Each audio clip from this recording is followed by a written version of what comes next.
Live from York, this is the Late Late Show with Christopher Vowles on Teachers Talk Radio. Good evening and welcome. Tonight we welcome Head Teacher Sean Bellamy and Independent Schools Council Representative Sarah Cunnane as we discuss some of the implications of the Treasury's recent budgetary announcements for independent schools. So join us as we explore what we might mean by an independent school and the relationship between financial pressures and their educational offer. Live from York, this is the Late Late Show with Christopher Vowles on Teachers Talk Radio.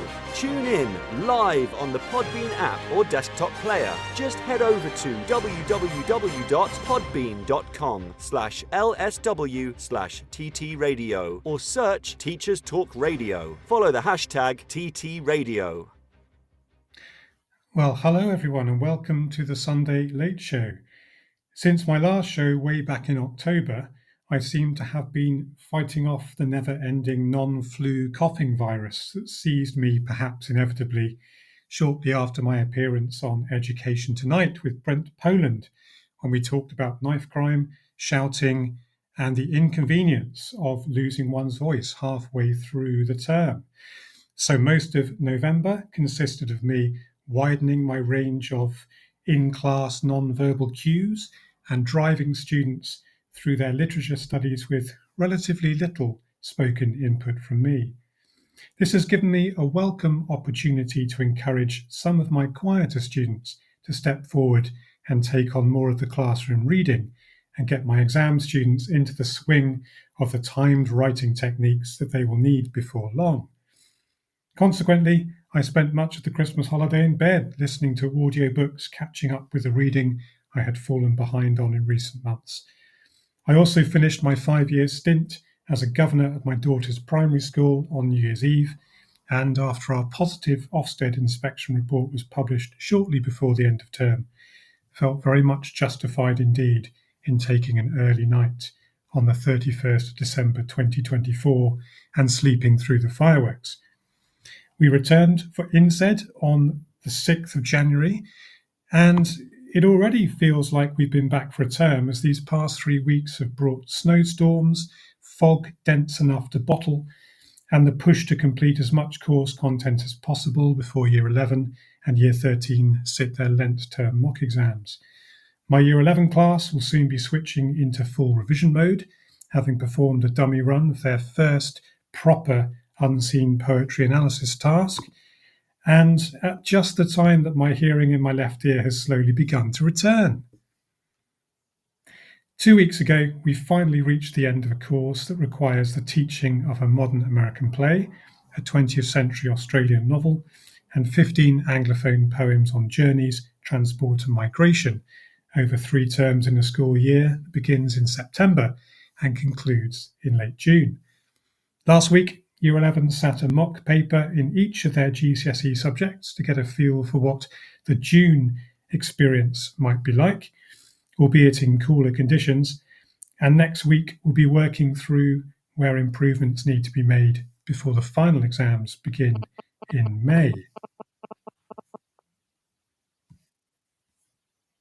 Similarly, our Year 13 students have been revising for their second set of mock exams in late February and putting the finishing touches to their English NEA essays that are due for submission on the 31st of January.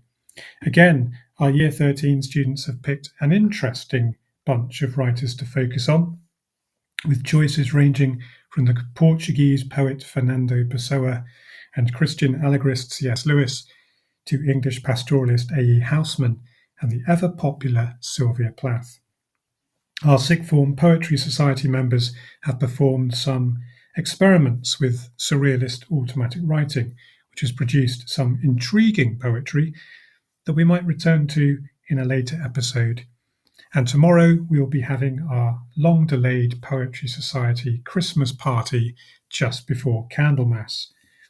All of this stuff, of course, has been going on against the backdrop of the new pressures on independent school finances brought about as the result of measures announced in the October budget, which have not only seen VAT applied to independent school fees for the first time, but have seen employers' national insurance contributions rise, teachers' pension scheme contributions rise, and the ending of business rates relief 4 months into the academic year and 3 months before the end of the 24-25 tax year. This month, parents of independent school children learnt just how much they would be paying in the aftermath of these budgetary changes, as schools sent out their termly bills, now itemised, to indicate precisely where VAT had and had not been applied to the cost of the teaching, learning, extracurricular activities and other aspects of school life that come together to make an education. On the 15th of January, of course, the new Education Secretary Bridget Phillipson appeared before the Education Select Committee for the first time, a hearing mainly dominated by questions pertaining to SEND provision and consistency and excellence in schools. When asked about what provision those students forced to leave the independent sector halfway through the public examination year might expect in the final approach to exams, the Secretary of State replied, "We believe the impact to be minimal. Of course, private schools are private institutions that can set their own levels of fee. They can make decisions about how they manage their budgets, how all of this stacks together. And I would hope and expect that schools in those situations will be seeking to bear down on costs to parents to make sure they are available to their communities that they wish to serve. But their fees have gone up year on year, way, way beyond inflation, and they have, frankly, priced themselves out of the market for lots of middle-class parents." So said Bridget Phillipson.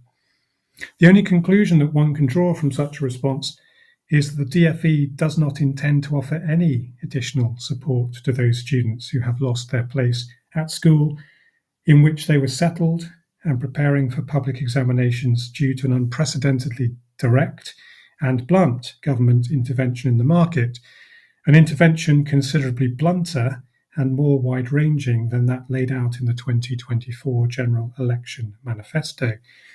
It would have been helpful if the 90-minute hearing, billed as providing scrutiny on matters relating to SEND, the Children's Wellbeing in Schools Bill, and VAT on private school fees, had given more than 5 minutes to the private school fees issue.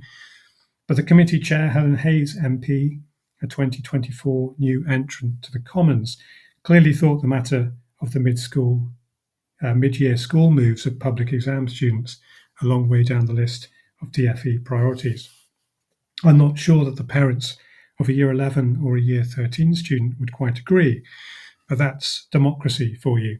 We'll keep an eye on how this new and relatively inexperienced Select Committee membership get on in this Parliament. And tonight, we'll be exploring that issue that wasn't worth more than 5 minutes of the Select Committee's time this month, the consequences of the imposition of VAT on independent school fees for the first time, and the associated budgetary pressures ushered in by the Chancellor's budget. And I'm pleased to say I'm joined by two experts in this particular field in Sarah Cunnane, who represents the Independent Schools Council, and Sean Bellamy, the head of the Independent Democratic Stand School in Devon. So we'll be asking, what do we mean when we talk about independent schools? How have schools responded to changes in their budgets? And how will the sector evolve in the 5 years to 2030? Sarah Cunnane is Head of Media and Communications at the Independent Schools Council, with a background in education journalism at the TES and Times Higher Education.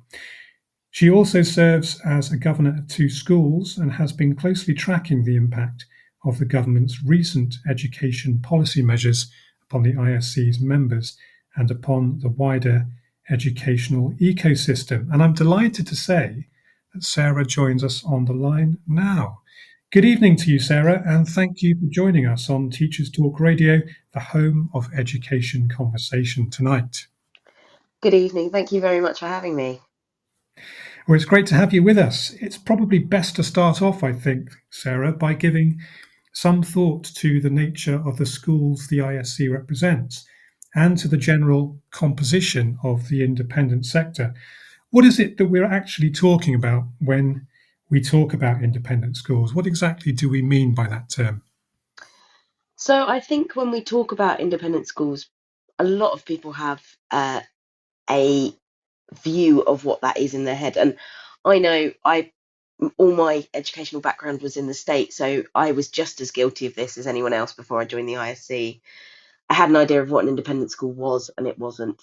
And I think that people have an image of, stonkingly wealthy boarding schools, acres of grounds, Hogwarts like in its ethos. And actually, that couldn't be farther from the truth for the average independent school at the Independent Schools Council. So, to give you an idea of what our membership looks like, an average school in the ISC is a day school for junior aged pupils, and we'd be looking at a school size of about 295, so just a couple of hundred pupils. These are schools where the fees are met by parents, they're paying the fees, affording them, but not comfortably. And while those big boarding schools are part of the ISC's membership, we also have so much diversity within the sector, whether it's democratic schools, which I know you're going to hear about later from Sean, faith-based schools. We have, for example, Islamic and Jewish schools charging really, really low fees, £1,000 a term, £75 a week. There's bilingual schools where children can get a grounding in an education that isn't just English, but is also French, Japanese, Ukrainian. There's a whole world out there. And I think independence is the key word that I would draw people's attention to, because independence is what our schools offer. It is independent from the state. And so it allows the schools to go off in different directions and try different things and give parents that choice of something slightly different. And what are we talking about in terms of the student population of this wide range of schools, Sarah? In terms of the overall student numbers, ISC wise, it's about 550,000, I think. And overall in the UK, we'd be looking at around 650,000 children.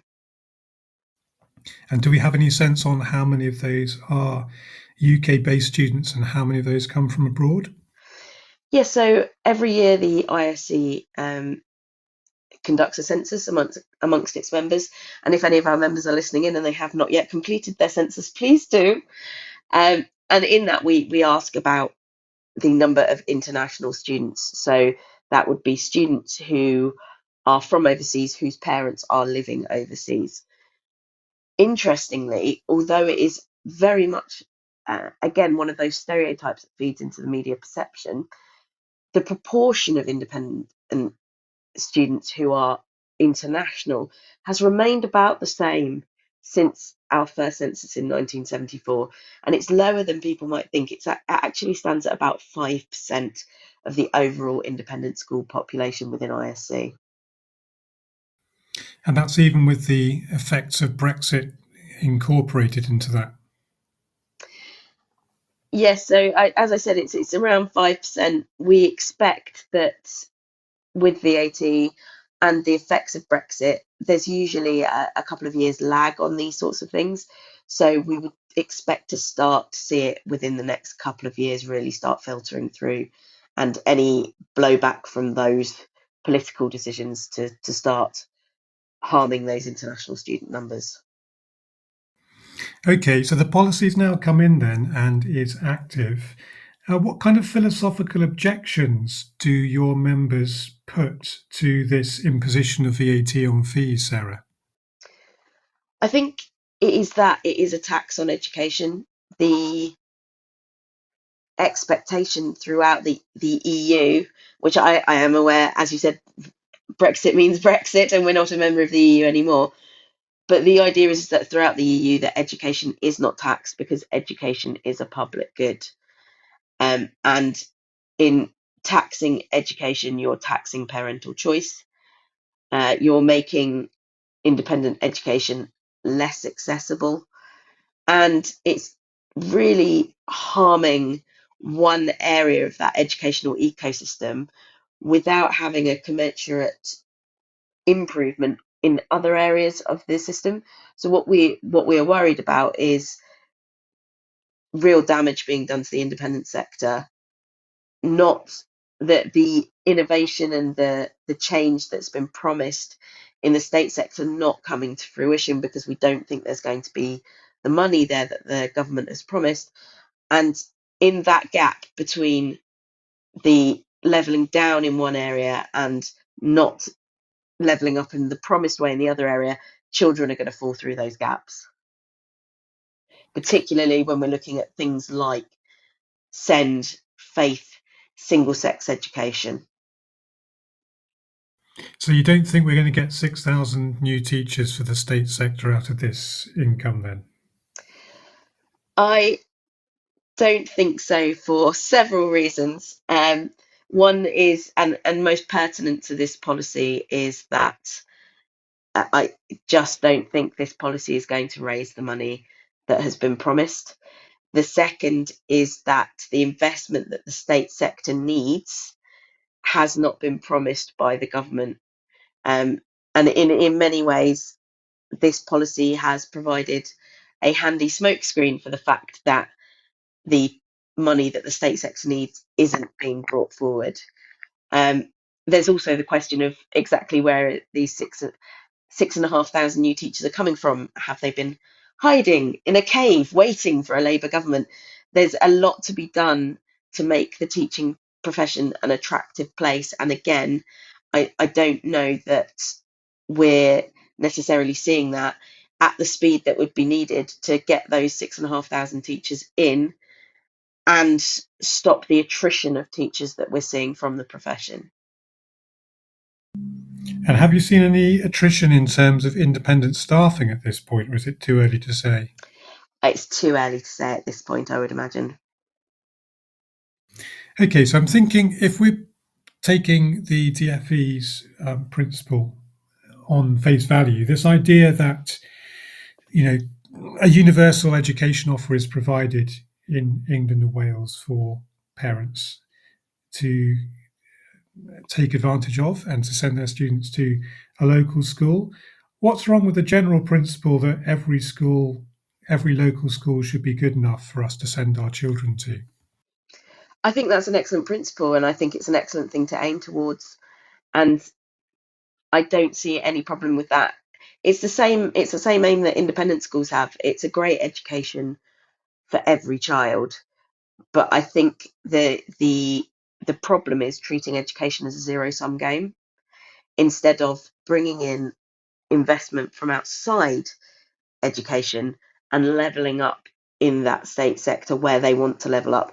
And when I say levelling up, I really mean just funding state schools to the level they deserve to be funded to, paying teachers to the level they deserve to be paid to. And that is not going to be achieved by taxing independent education. And what you could actually see is people choosing to move from independent to state education. As a result, the pressure for places at the best state schools becoming more acute. And we know from Sutton Trust research that where pressure for school places becomes higher, it is disproportionately the disadvantaged who lose out. So what we could actually be seeing, and what we know we are already seeing in some areas, is selection by postcode, where the best schools are only accessible to the people who can afford to buy a house in that particular area. There are some areas in London where you have to have a 7-figure mortgage in order to get a place in an outstanding state school in your local area. And to me, I think that is it, in the same way that talking about independent schools as if they're one homogenous whole doesn't really address the scale of what it is and what independent education does. Treating state education as if it's a homogenous whole doesn't help either, because it doesn't help identify and look at how we can tackle the inequalities within state education as well. Yeah, so I certainly hear the argument that inequality is potentially further aggravated by the policy that the DfE have put forward. What about this idea, though, that education isn't taxed anywhere else in the world? Do we know any places where secondary level schooling is subject to some kind of VAT or purchase tax? So, in very few countries, we're talking a handful, three or four. The most high profile is probably New Zealand, um, but uh, the parents get tax breaks in other areas, and school voucher. There's a sort of system over there. I don't know it in enough detail to go into, but I do know that although tax is charged on independent school fees in New Zealand, there are other tax reliefs that parents receive that mean that that tax is not a burden on them in the same way that VAT is here. Interestingly, VAT on independent school fees is what some would term a Brexit benefit, because the government could not have done this if we were still a member of the EU, because within the EU, taxing education is not on the cards. Yeah, there's certainly that sense that we're an outlier, certainly within Europe and possibly within the English-speaking world, with the exception of New Zealand, as you've mentioned. Is there, too, any sense that there has to be a limit on what we understand free education to be? Because, of course, state comprehensive education isn't free. The same parents who are sending their children to independent schools and paying the fees plus the extra taxation, if they're UK-based taxpayers, are also paying into the state system. Surely they can't be blamed for all of the bad decisions that governments have made in the past. Is there any sense that you're hearing that from the kind of parent bodies of the schools that you represent? I think the double taxation argument, I certainly understand why parents feel aggrieved, but equally, speaking from a personal point of view, I am a spinster of this Paris and I don't have any children, but I pay my tax and that tax goes towards schools, because it goes towards the public good. And in the same way that I wouldn't expect any tax back because I don't have any children, um, I don't think the double taxation argument quite works. However, where I think it is an issue is treating education as if it's a luxury, which I don't believe it is.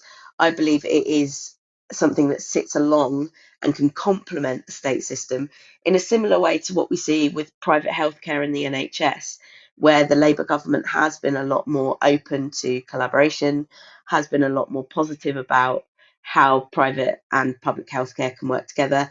And indeed, I don't think anyone's talking about taxing private healthcare in the same way that we're seeing independent education being taxed. Okay, so the kind of philosophical arguments around this are nuanced, I think it's probably fair to say then. And in terms of the school bursars and finance departments, they've had to react fairly quickly to some relatively short notice changes from the DfE and from HMRC. There have been quite a significant number of financial changes to the way schools function as charities or as businesses, depending on which category they fall into. What kind of steps have schools been taking to cut their cloth that you know about so far? So, first of all, I should say that school bursars and finance departments in independent schools have done an absolutely outstanding job in incredibly difficult circumstances. The the speed at which this came was really, really quick. We obviously weren't expecting a general election in July. We then weren't expecting these tax changes to come in the middle of a school year when budgets have already been set. Um, and obviously, bursars and finance departments who specialise in education haven't had to get to grips with the nuances of VAT before, because it's not something that obviously they've had to consider.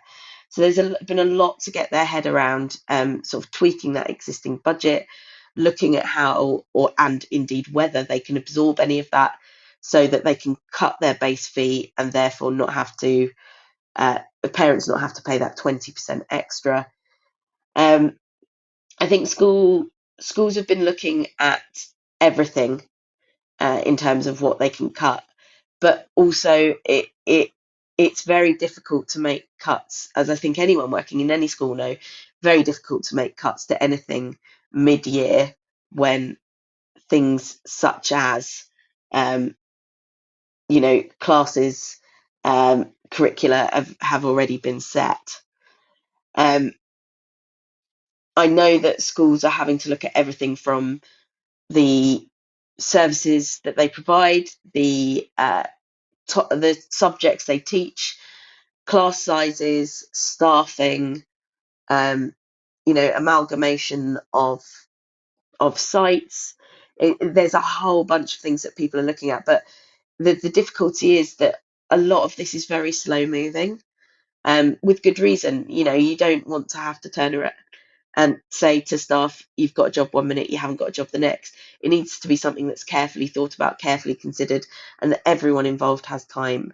So people are looking at how they can cut their cloth, and many schools are looking at leaning on reserves and surpluses until they can make those decisions. But around 75-80% of any school's budget will be on staff. And so I think a lot of difficult decisions are coming down the line for schools who won't want to make these. Thank you. I've just had a message in here from one of our listeners, Paul Foz, who's texted us to say, we have been told that we need to find an extra 20,000 per year. First one to be hit were the TAs whose contracts changed. Not good. Is there a sense that staffing needs to be the first hit, perhaps, in these kinds of situations? I don't think first hit. I think that schools will be looking for any way they can to make efficiencies and savings without looking at cutting staff or subjects or anything that makes the school what it is. But as I said, given that so much of a school's budget is spent on staff pay and conditions, there is only so many marginal gains that can be made elsewhere before those difficult conversations need to be had. And obviously, because, as I said, it's such a diverse sector, every school's situation will be different. So there will be some schools who might be able to carry on as they are. There are some schools who might have to think about completely transforming who they are and the way they do education. But there's not going to be a one-size-fits-all solution for independent schools, because there's no such thing as a one-size-fits-all independent school description. Thank you for that. That's a very clear summary of that position, I think. That perhaps accounts for, then, the reason why we've seen this recent court case and a number of court cases that look like they're going to be coming in the very near future. Could you tell us a little bit about the one that happened last week that made the press? So the case that hit the press last week is the case that is being supported by the Independent Schools Council. The court hearing was to expedite the hearing of the case itself. Our argument was that parents need certainty and schools need certainty before Easter, because we know that's when schools are going to be setting their budgets and when parents will have to think about giving notice for their schools. The court agreed with that. They have agreed to expedite the case, and so we expect it to be heard before Easter, which I think is a really good thing. The ISC is supporting 6 families who are bringing a case. The topics, the reasons for their choosing independent schools are varied, from families of faith to people who have chosen a girls' school to people whose children have very specific SEND needs that can only be met by a local independent school, and they haven't been able, for whatever reason, to go through that EHCP process. So those are the families that we will be supporting through to the High Court. There are other cases being brought, one by Education Not Discrimination, which is backed by a crowdfunder, and then another by the Christian Legal Centre, which is focusing on small Christian schools. But our one obviously goes slightly wider than those. So it certainly sounds like this policy is going to be put under some quite considerable scrutiny then in our court system. How confident do your members feel about this court case delivering some kind of positive change to the policy? So we felt it was very important. It's an unprecedented tax on education, and given that it is unprecedented, we thought it was important that its compatibility with human rights law was tested. If it is found that aspects of the policy don't match up with human rights law, it gets battered back to the government. Now, the government have obviously said that they want to abide by decisions taken by the court with regards to policy and human rights law. So I'd like to think that if the court case is successful from our point of view, that the government would take a look at the policy again and look at amending it to take those rulings into account, or perhaps even scrapping it altogether. Okay, so we'll just have to watch this space then and see how things progress as these schools take their case to the High Court. Well, thanks for that excellent summary on the current state of play, Sarah. I think it's important to recognise, and it's important that our listeners get a sense of the reality of the independent school sector as being at least as diverse as the state sector, if not more so in some cases, and that the DFE's fees policy seems to approach the whole sector with a one-size-fits-all measure, and it sounds like already you're identifying areas where that's not quite working for the students and for the families. It will certainly be interesting to see how the court cases play out in the months ahead. And thank you for that really quite nice summary. In the second part of the show, we'll be hearing from Sean Bellamy, head teacher of Sands School, to get his perspective on how the imposition of VAT on fees is affecting the choices parents and families are making, as we've just touched on here, about educational provision as we approach the end of the first month of this policy measure. And we'll be right back after this. This show is brought to you in partnership with John Catt Educational, publishers of professional development books and resources that support great teaching and learning in schools around the world. Don't miss out. Level up your professional development today and visit johncattbookshop.com to explore the full range of titles. Use the code JCTTR2425 for 20% off your order. Happy reading. Meet USA Study, your one-stop platform for guiding students through their college application journey. Access up-to-date resources on universities, programs, scholarships, and application requirements, all in one place. Get easy-to-access tools, personalised timelines, expert tips, application templates, and exclusive webinars with admissions officers to help your student stand out. Visit usastudy.co.uk or call Phil at 0800 612 8271 because every student deserves the opportunity to shine with USA Study.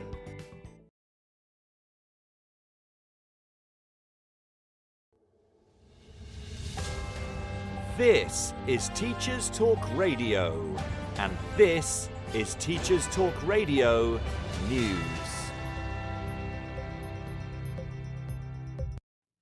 The BBC focuses on unpaid and low-paid internships, which a new study says are unfair to working-class graduates and increasingly favour those from a middle-class background. Research from the Sutton Trust is featured in the report, and it says the gap between the two demographics is growing, driven by employers continuing to underpay interns and giving opportunities to family and friends rather than advertising them. A poll of 1,200 recent graduates shows half have undertaken an internship, a 12% increase since 2018. But the gap between working and middle-class graduates has widened from 12% to 20%. The proportion of working-class graduates completing an internship is now only 36% compared to 55% for their middle-class peers. There is also a north-south divide, with graduates in London more likely to have undertaken an internship than those in the West Midlands, Yorkshire and Scotland. The report also says that in many cases those undertaking unpaid internships were able to do so only because they received money from parents, lived at home or with family or friends, or used savings to support themselves.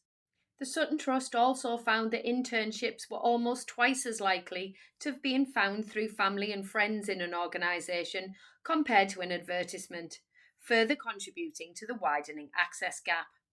As part of its Make Work Pay plan issued before the election, Labour said it wanted to ban unpaid internships, aside from those that form part of an education or training course, although details haven't been confirmed. According to ITV News, Brighton University Academies Trust is to stop running several schools after an alleged budget scandal.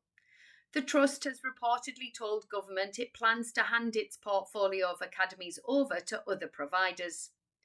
The Trust currently runs 11 primary schools and 3 secondary schools in Sussex, and is believed to have kept around 20% from individual school funding. Staff at 5 of the schools in the Trust went on strike earlier this year. In a letter to parents, the Trust says it is facing times of challenge and times of change. And a spokesperson for them said the trustees have informed the Department of Education of their desire to seek to transfer the academies in the Trust to other academy trusts. A DFE spokesperson said they would work to select the strongest alternative providers for each of the schools to ensure a smooth transition. Further details can be found on the ITVX website. In a government website press release, the Education Secretary Bridget Phillipson announces what is described as a digital revolution. As part of her keynote address at the BET Show, she set out plans to harness technology to transform teaching. By using tech at every stage, she stated this would break down barriers to opportunity by ensuring every student and teacher can access the tools and support they need to succeed. She also spoke about artificial intelligence as a radical modernising force for change, whilst acknowledging safety concerns and a plan to work with tech companies to make AI safe for classroom use. Phillipson also spoke about plans to use tech to transform outcomes for vulnerable pupils, including those with SEND, by improving accessibility for all. Full details can be found on the gov.uk website. Finally, the Glasgow Herald features advice to students planning to start university this autumn. The article serves as a reminder of the approaching UCAS deadline on the 29th of January at 6 p.m, including the online form, personal statements and letter of recommendations from schools, which all must be uploaded. Late applications are possible, but only those received by the deadline are guaranteed to be given equal consideration by universities. The article also refers to the Sunday Times Good University Guide 2025 to help students make their choices, with the London School of Economics taking top spot. Scotland's oldest university, St Andrews, is in second place. Top 10 places are also awarded to the likes of the universities of Oxford and Cambridge, University College London and Loughborough University. This has been Teachers Talk Radio News with Jo Fox. Welcome back to our show on VAT and independent school fees. In the first section of the show, Sarah Cunning outlined some of the pressures that the independent sector is currently facing and the actions that ISC members are taking to mitigate their effects. Some of these challenges are likely to be very familiar indeed to our next guest, Sean Bellamy, the head teacher of Sands School in Devon. Sean spends most of his working week teaching psychology, geography, history, sport, cooking and mindfulness at the school that he co-designed in 1987 and is guided by the philosophy of democratic schooling, namely putting pupils' social and emotional development at the heart of learning so as to equip each young person to be an effective and contributing member of a free democratic society. Sean is also involved in supporting and advising democratic schooling organisations in the UK, Lithuania, Europe and South Korea. And I think Sean is able to join us online now. Sean, are you there?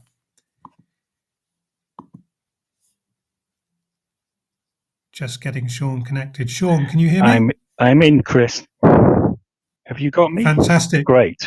Yeah, we can hear you loud and clear. Just a note of warning to our listeners, Sean has found himself located in the eye of the thunderstorm, I understand. We've had 3 electrical shutdowns, but I'm back online now, which is great. And Sarah, hi, and thanks for having me on, Christopher. Great. Well, it's good to have you with us.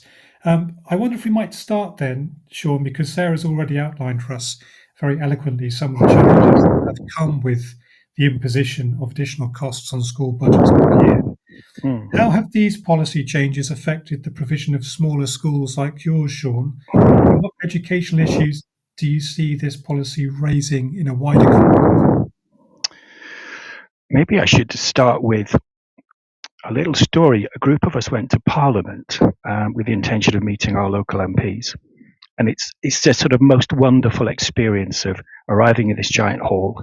And then you go to this desk, and there was about 7 or 8 schools represented, a faith school, family-run schools that have been running for 50 years, schools like ours, small independents of under 100 children.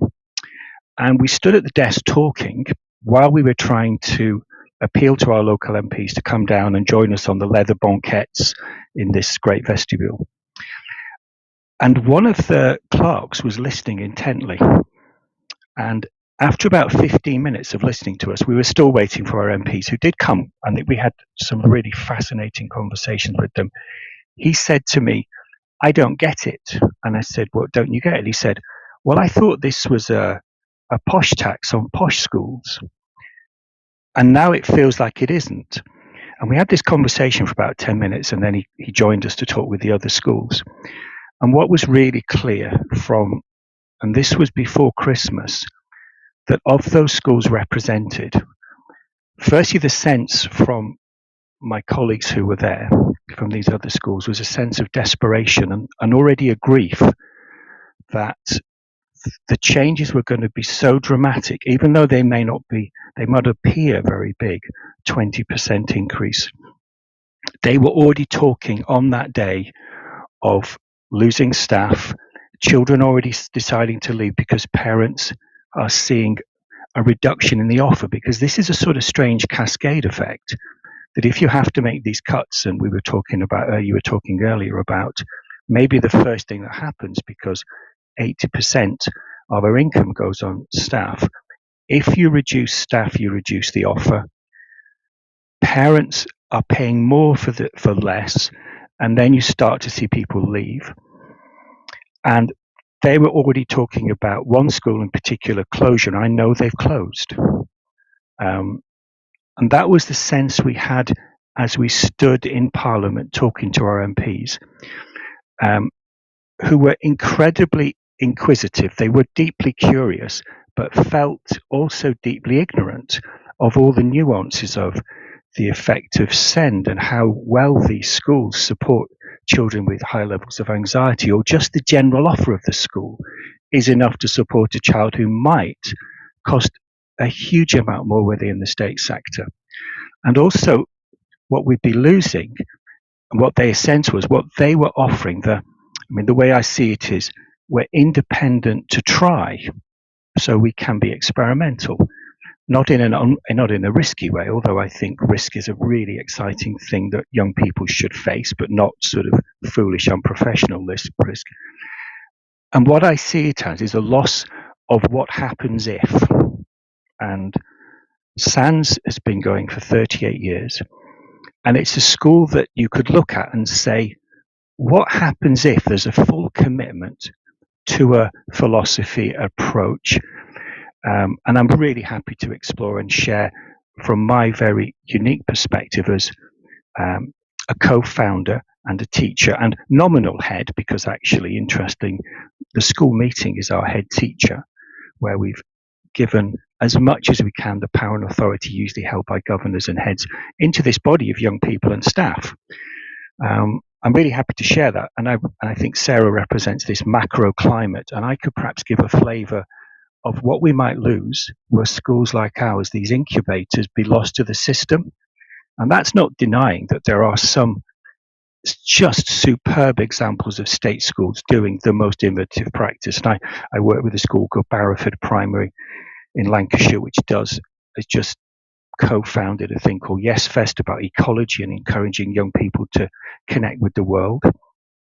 Millfields in Hackney, which is an incredibly deprived area, but are probably the leading light in primary schools for democratic practice within a state school. So I'm not saying that we are the only examples where incubation and experimentation could happen, but there's a sort of flexibility and agility that we offer to the system, which I would love the state school to draw upon more, and we might just lose some of it were this VAT taxation to go as awry as it might, because certainly on that day in Parliament, I felt like this is going to be a hemorrhaging of young people out of the independent sector into an already under-resourced state sector. Yes, there's also a sense too, from what you say, that we're at risk here of breaking the link between school and home, and this idea that the parents are the first educators of their child, and you choose a very particular kind of education if you have the freedom to do so for your child, because you want to develop or cultivate a culture that brings the school and the home together. Is that what you're suggesting here, Sean? I think it might be useful if I were to try and use SANS as a sort of tiny case study. So, and I don't want to generalize in a way which I don't feel skilled to do. But if I take you up on your question, a lot of parents and children search for us because they are philosophically aligned, and the way that they raise their children, the way that they do everything like we do at school, which is everyone shares the housework and everyone discusses about what's happening. The idea of creating active democratic citizens, and certainly it's very interesting when we've done research at SANS and in the democratic network around the world, children who leave democratic schools become active members of society, be it volunteering, voting. A much higher percent choose to vote, realizing that everything is politics because they've existed in a school culture in which everything's politics. Their voice can make a difference. So we have some parents join us and some children, I would say 60%, because they're philosophically aligned. And were we to lose a school like SANS and somewhere like Summerhill, which is a boarding school which celebrates democracy, we would lose that to the system. But it's also really true that lots of the children join us because they're refugees from a system that hasn't worked for them.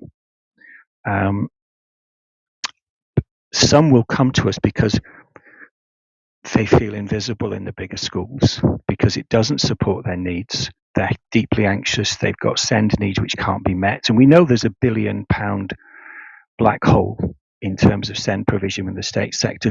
So what we do within our general offer, with small classes and skilled staff and a very, very agile staff who are constantly learning the best ways to support these young people, we can embrace a young person who would flounder elsewhere. Despite the wonderful efforts of state school teachers, they know that they're often at breaking point, that they will come to us because for them those systems are toxic.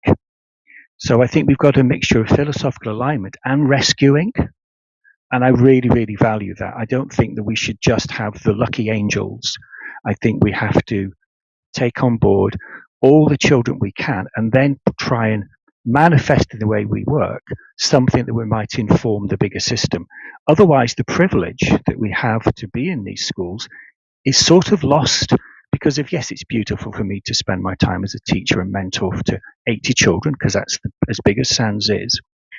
The work I do globally and within the countries, because I feel a moral obligation to bring the concept of relational classroom and relational schools and the power of democracy and choice so that teachers are empowered and children are happier. Because as weird as it may sound, and you speak to parents who haven't experienced this themselves, choice is one of the most powerful ways out of very, very poor well-being. It's a route out of depression. To give young people power and choice is just phenomenal in how it heals broken souls. And the work I do is both the privilege of being in this beautiful independent school, independent to see what happens if, and then to try and share those ideas so that other children have the opportunity to share some of our privilege. And the privilege just means to be in an environment that really cares, that really wants to help young people, as you said at the beginning, to develop into active and creative democratic citizens. happy in their lives first and foremost. So where do you think this policy drive is coming from then, Sean? Because we have to assume that the people at the DfE are essentially good people. Yeah. What is it that causes a policy to be shaped quite so bluntly and quite so potentially devastatingly to the kinds of families that you've just described? I think we can go back to our fascinating clerk in Parliament that day. He was one of those people who's probably got a sort of everyday wisdom, which can surpass those of us who think we're quite clever. And he said, "Oh, I get what it is. You lot are sacrificial lambs so they can look socialist." So maybe that's what it is. Maybe this is a very, very clumsy policy, which has the appearance to present maybe a slightly left-centrist government having socialist principles. And this is one of the most obvious ways that you can make that clear to a public. You pick the posh schools, so it's a tax on posh kids and posh parents. And I get that. I'm fully in favour of paying more tax myself, and I certainly don't want to be in a system which continues to perpetuate privilege and division. But the lack of nuance in it, the lack of thinking, if you think about essentially on one day, they both introduced it and introduced their costing, the speed of it and the clumsiness of it, the lack of nuance and lack of deep research into the bodies and the schools that Sarah works with, it seems just literally criminal that you wouldn't do your research to look at the impact and to really look at the real return in terms of money. Because if we were to get a hemorrhage of 30,000, 40,000 children back into the state sector, many of whom had SEND needs, the vast majority of what they're trying to gain in VAT from those 450 schools that are around about 150 and less, it's completely wiped out. So I really, really approve of the principle of trying to tax the wealthy and trying to reduce privilege and increase diversity and equity, 100%. But the clumsiness of this tax, I'm sort of left speechless, because at the heart of it is really the destruction of human rights for a large number of children who are already struggling, trying to find their human rights within the state system, where there are whole days where children spend in isolation, where they have to ask to go to the toilet, where they're not allowed to eat food when they're hungry. There's a whole load of things which I think, speaking as someone who's been advocating about for young people's human rights for 50 years, you can imagine how it might make us all feel when we've worked so hard to try and push against that trend.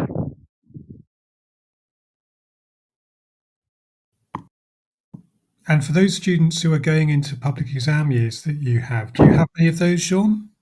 We do. Our children stay with us until GCSE. They stay. Some of them stay till they're 17. And have you heard anything about possible provision for any of the students in that category that may be looking to leave? Well, for us, we haven't heard of any parents who are prepared to leave, because what we've tried our best is to share the hit of this year, because as Sarah said, it's in the middle of the year. Parents weren't expecting this. So we've done our very best to minimize the impact. Just to put a perspective on it, all the staff at SANS model democracy both physically and financially. So we're all on the same salary completely. And if you were serving as a 10-year experienced teacher, your SANS salary would be 10,000 lower than that. And for myself, who's been teaching for 40 years, anyone teaching for more than 20 or 30 years, the SANS staff salary is half of that. So mums and dads know that we're fully committed to try and make as affordable as possible. So I think for us, there is a real sense that we have parents on board and they're digging even deeper. We have got a pot of money. We have quite a robust financial structure, because when we started the school 38 years ago. The school that some of us came from, and the young people who helped us co-create SANS, came from a school which announced its closure and gave children very little time to find somewhere else, not dissimilar to where we are now. So we made a commitment that we would build a financial structure in which, were we to get into financial difficulty, we would be able to support the children for 3 or 4 years until everyone has found somewhere else to go. So we've always had that in our heart, that we would make sure that we had that sort of stability to offer our mums and dads. So from that pot of money, we have offered parents who are struggling to temporarily support them so we don't lose anyone, because we want to model what community life is.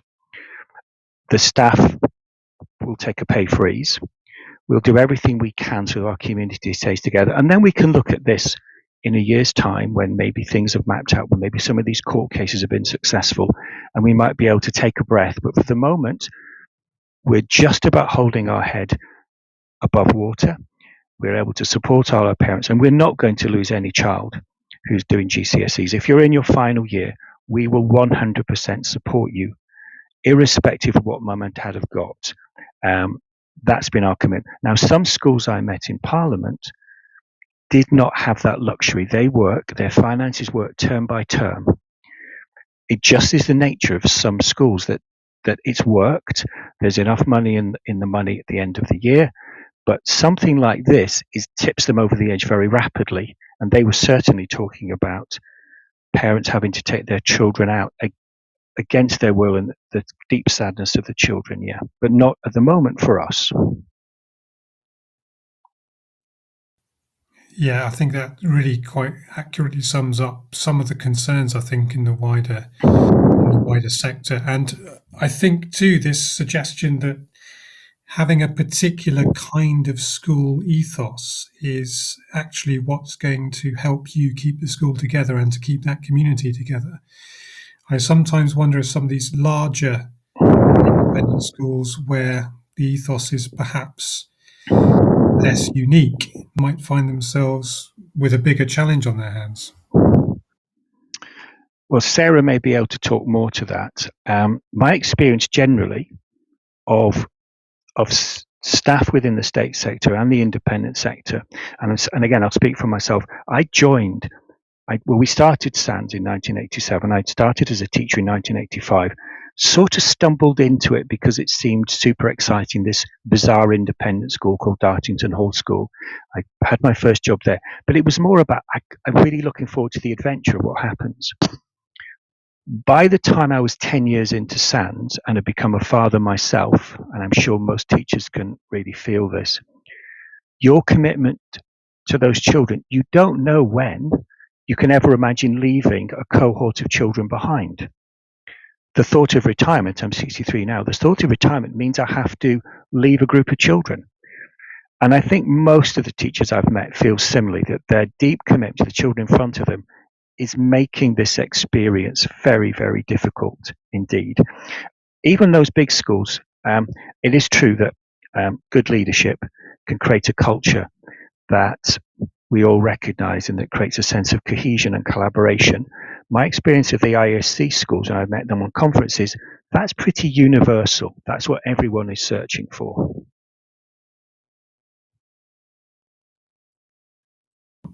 Yeah, I think I'd have to agree with you there. This seems to be the way in which the schools need to be going, and it's something I'd like us to pick up in the final section of the show, if that's okay, Sean. It's really interesting to hear about your own particular experience and the particular SANS model for coping with some of these challenges that we explored in the first part of the show. In the final section of the show, we'll explore how the independent sector might adapt in the 5 years to 2030 if higher costs become the new normal for those schools that survive the Parliament, and what this policy might tell us about the government's prevailing view on the role and status of independent school education. We'll be right back after this. This show is brought to you in partnership with John Catt Educational, publishers of professional development books and resources that support great teaching and learning in schools around the world. Don't miss out. Level up your professional development today and visit johncattbookshop.com to explore the full range of titles. Use the code JCTTR2425 for 20% off your order. Happy reading. Meet USA Study, your one-stop platform for guiding students through their college application journey. Access up-to-date resources on universities, programs, scholarships, and application requirements, all in one place. Get easy-to-access tools, personalised timelines, expert tips, application templates, and exclusive webinars with admissions officers to help your student stand out. Visit usastudy.co.uk or call Phil at 0800 612 8271 because every student deserves the opportunity to shine with USA Study. Welcome back to the final part of our show on the effects of applying VAT and other cost pressures to independent school providers in England with Sarah Canane and Sean Bellamy. So far, Sarah has mapped out for us some of the complex challenges the October budget has posed for independent school finance departments, and Sean has given us a really clear insight into what a smaller independent sector school might experience in terms of the development and new educational ideas and limitations on parental choice coming with this particular policy. In the final part of the show, I'd like to bring Sarah and Sean both in to reflect upon likely ways forward for the sector in the years to the end of this decade. So, Sarah, if I could bring you back in, what happens if the government wins the current court cases? How can schools forward plan to 2030? I think that all schools should look at the status quo as remaining, so plan for VAT for the future. Obviously, we hope the court case is successful, but we can't make a plan based on it definitely working or definitely not working. So as the court case continues, it will happen concurrently with VAT. So schools really need to keep planning for VAT for the future. And it's very difficult to say at this point how the court case outcome might affect future planning because we just don't know at this point. So if schools are thinking about how they kind of future-proof their offer, are there any particular things they can rely on getting right? Oh, that is a big old question. I think it's a difficult one because it will depend so much on the type of school you are, your local market, your local demographic, if there is a specific niche or specialism that you have. There's so much to consider, and I think schools need to be looking at all of that going forward, seeing how they fit into the local landscape, as they already will be doing, looking at what they offer and how it's different to anything else in the local area, as they'll already be doing. It just means that nothing can be taken for granted. And I think that for most schools, nobody does take anything for granted, but I think even more so over the coming years, just really making sure that you are future-proofing as much as humanly possible. Have you noticed any particular differences in terms of the challenges that your rural-based independent schools face as compared with some of the inner-city day schools? Again, I think it depends very much on local demographics, and it depends on how they've been doing. Obviously, we know that nationally the birth rate is declining, so there's fewer children around, and that is hitting people particularly in those rural areas. And it's about whether those schools are able to weather that, weather VAT alongside the demographic changes, alongside the other tax whammies that are coming their way. So loss of charitable business rates relief, which is another thing coming down the pipeline, the raise in national insurance employer contributions, which is another thing coming down the pipeline, and then just how much contributions to the teacher pension scheme have risen over the past few years, and how much they're expected to raise in a couple of years' time. So there's a lot for schools to consider, and especially in those rural areas where schools tend to be smaller, there's obviously fewer people coming into the area. Just the loss of a couple of pupils, and all of a sudden a school that was looking quite robust can suddenly find themselves in a lot of trouble. Yeah, thank you. I can certainly think of the challenges that might be posed if a school that is virtually full boarding suddenly had to become virtually full day overnight. That could quite likely pose that school quite a number of problems, I would imagine.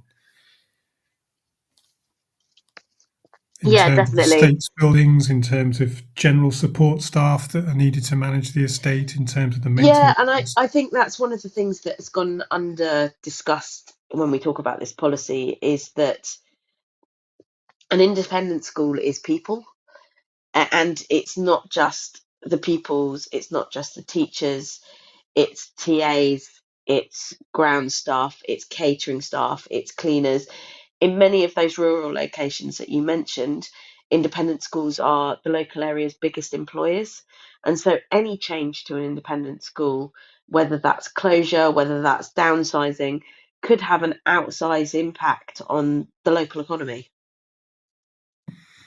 Yeah, I certainly see that in the part of the country that I live in rural North Yorkshire, where the handful of boarding schools we have here are really, really big, important employers in the local area, and involved in quite a lot of secondary contracts actually that affect some of the local market towns quite significantly, I think. Sean, you've already mentioned some of the steps that you've tried to take with SANS to make sure it's as future-proof as possible. Do you have any other thoughts on how the independent sector might generally make sure it is a sector worth parents sending their children to in the years ahead as finances become tighter and tighter?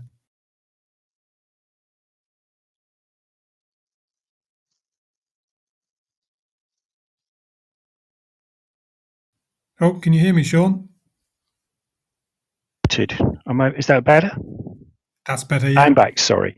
I was just listening to what Sarah had to say, and what you were talking about, this ensuring that it's really clear what you're offering. I was at a conference 2 years ago. Democratic schools from all around the world came together, ourselves and Summerhill, which together we probably have 220 children we look after each year. And we were celebrating how amazing it is that Summerhill was in its 100th year.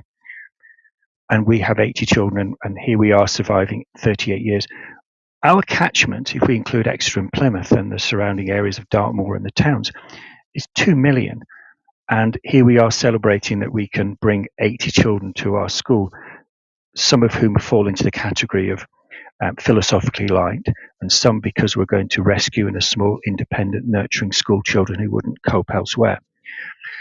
So it seems as if you're a small independent, you have to take a tiny percentage of the population of children in the local area. And yet, here we are struggling to bring 80 children into what we think is an amazingly interesting, caring, relational model, which sets children up to be happy, playful, creative, critical thinkers, which you think this would be more popular.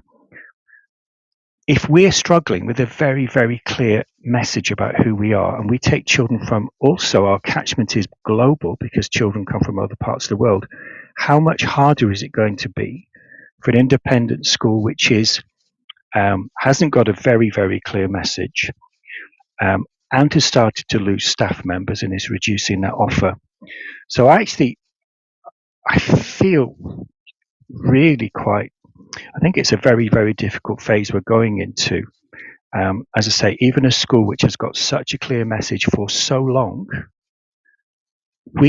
although we're nearly full, that's what we say nearly every year, we are nearly full. if that helps us understand from our perspective how difficult it might be to future-proof. So I hope that was a sort of helpful answer in terms of actually how anxious I am for the independent sector.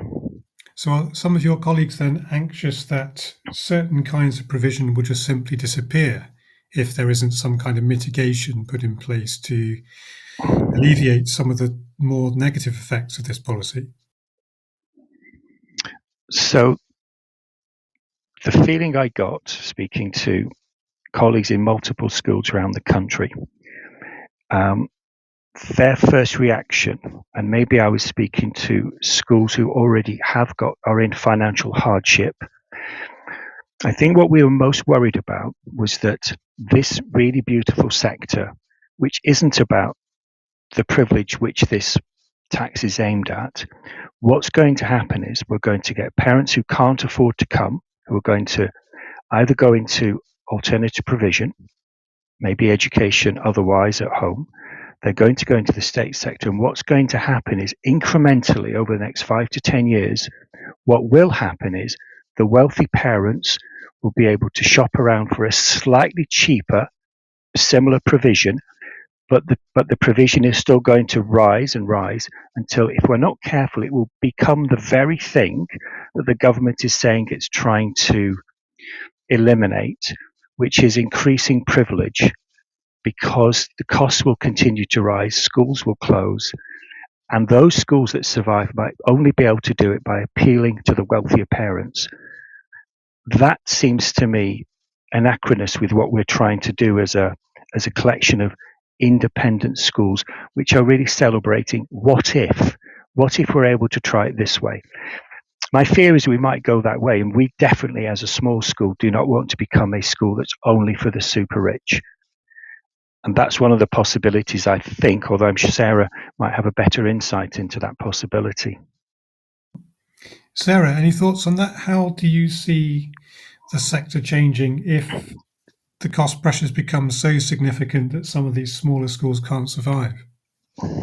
So we've already started to see a slight increase in school closures since the policy was announced, and obviously that needs to come with the caveat that these schools that are closing immediately are schools that may have already had significant financial pressures over the past few years, for whom VAT and the other pressures I've mentioned have just proven a bridge too far. But I think what we're going to start to see in the coming months and years are schools that nobody would expect to close will be in real trouble. And as Sean says, when that happens, when that diversity starts to disappear, it's not something we can easily get back. And it does make the sector something that people have been working very hard to try and move away from. I think that what is important here is that idea of choice and parental choice and having those options. I don't think anyone in this debate is saying that, one school is bad, one school is good, or one school is better than the other, because it's not about finding, and any parent will relate to this, it's not about finding the best school, it's about finding the right school for your child. And I think that's what independent education offers, is something, like Sean said, that is a little bit different, that, won't necessarily be for all children, but will work for your child. And if that school isn't there anymore, and if that option isn't there anymore, the people who will lose out are those children. And as I've said before, the money coming in, a closed school raises no tax for the government. The more schools that close, the more students that are displaced into the state sector, the less money this raises and the less good that is done for the state sector. And, if I thought this policy was going to have the transformational effect that has been promised, I'd be at the front of the queue saying, you know what, it's a difficult decision, but do it. But I just cannot see how the money is going to be raised. And I cannot see how that small amount of money, we're talking about 2% of the school's budget overall, is going to have the sort of transformational effect in our state schools that the government is talking about, sadly. It's interesting you make that point. I mean, it could be theoretically we're looking at a two-term Labour government coming up. And I wonder if one of the effects of this policy might be to move the English school system closer and closer to comprehensive schooling for all. Do you see that as a potential end point for this policy, Sarah?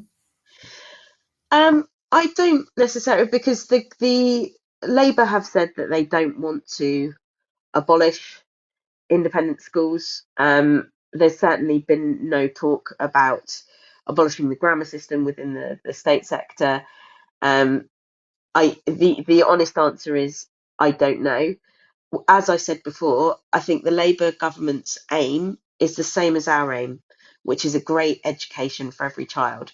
And although I've been talking about this policy and I don't think it's a good policy, it's the policy that certainly at the ISC we are opposing, not the Labour Party. We'd be very happy to work with the Labour government and talk about the partnership work that is already going on, how we can expand that partnership work, and how we can expand access to independent schools for more young children, in the same way that, for instance, is happening at a brilliant charity called Springboard, who look at placing care experienced children in boarding schools to help them, give them a better chance. Those are the sorts of things that we'd love to be able to talk to Labour about, because we see ourselves, as I said before, as part of that educational ecosystem. And quite often, I think independent education is treated as separate. And I think in some ways, independent education needs to look within and think about why is that, and why have we not tried more as a sector to integrate ourselves into the wider educational landscape. But now there is so much more scrutiny on what we do, why we do it. I think that the time is right to start those sorts of conversations about how independent schools are already contributing to the national education debate, how they can contribute more, and how they can be part of the conversation rather than a bolt-on or seen as a solution to a problem. Thank you. Sean, do independent schools need to be a bit more vocal about some of the wider public good they bring?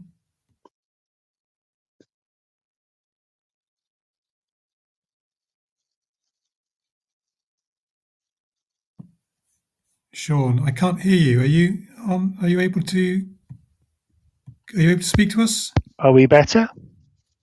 Yeah, that's better now. Sean, Sorry. do independent schools need to be a bit more vocal about some of the wider public benefits they bring? I think they do. If you look inside what's happening in terms of innovation with somewhere like Bampton College, which is playing around with flipped classroom, Westbourne School, which was just considered the most innovative school using AI-assisted learning, the London Park School, which is modelling metacognition. If these, as Sarah said, if we were actually in an open debate with government about what we could bring from our position of innovation and flexibility and agility, whether we're open to young teachers coming to train with, which is what happens with us. I work with the Ashoka Foundation, which is a connection of independent and state schools who work together on collaborative projects. If actually we were given the opportunity to go and share with government what's actually happening, what we could bring, I think we could look at a really golden age of education. And I completely agree with Sarah that, you know, we actually want to be in collaboration with the state system. I think we all want the best, the right thing for our children, not the best school, but the right school. We are the right school for some children, but more than that, some of the things we're doing are right and could inform the system. And when I go into state schools, I look at the innovation there and bring it back into what we do. This is not about a sense of being, you know, either better, isolated, or superior. This should be about the sort of cross-contamination of ideas across both sectors. I would totally celebrate that. And I think if the government had the time to sort of explore this more deeply, we would be able to say a much more nuanced approach. But maybe there's still time for that. I would totally celebrate and welcome it. And I think that actually, if you look at some of the things in schools that we see as quite reasonable and normal now. So looking at things like co-education, the fact that there's not corporal punishment in schools anymore, those things that are now just seen as, yes, of course there's co-ed, of course we don't beat children. Those things were pioneered in independent schools at a time when they both seem like incredibly outlandish ideas. And that's exactly the sorts of innovations that Sean is talking about that are already happening in independent schools. I feel like we could do a lot better about sharing those and thinking about what is possible in schools and how independent schools are already working and how they can share those ideas more widely. Again, so seeing us as part of the solution rather than part of the problem. I wonder if there is scope actually for making sure that all state secondary school trainee teachers have some experience of the independent sector on their PGCE placement and vice versa, actually. I mean, I teach in an independent school now. I started out teaching in the state sector, and on my PGCE, I spent my first placement in an inner London comprehensive school and my second placement in a South London independent school. And actually seeing the difference between those two settings, working with, in some cases, similar children from similar neighbourhoods, was really quite an eye-opening experience. I wonder if some of our secondary school colleagues don't really get the chance to go out into the independent schools very often and see what's actually happening there. Can I answer to that one, Chris? Certainly, Sean, yeah. I mentioned earlier a school called Millfields in Hackney. If I just reverse it slightly, I think it would also be fair to say that those of us with the independent sector should definitely make sure that we spend time in those innovative state schools, which are, despite huge numbers, massive class size. This school, Millfields in Hackney, models a democratic approach where they elect a young prime minister and they have an environment secretary between these 5 and 11-year-olds. It's the most wonderful example of a school committed to community and democracy. I brought back from that experience into our school and then the Democratic School Network amazing ideas. So yeah, this cross-fertilization 100%. And when we get state school teachers who come to us and we offer them a placement for 3 weeks where they can just come and spend time or the day, the depth of revelation when you walk into a school which first feels safe, where it doesn't feel like there's a riot to go off because of petty rules and things.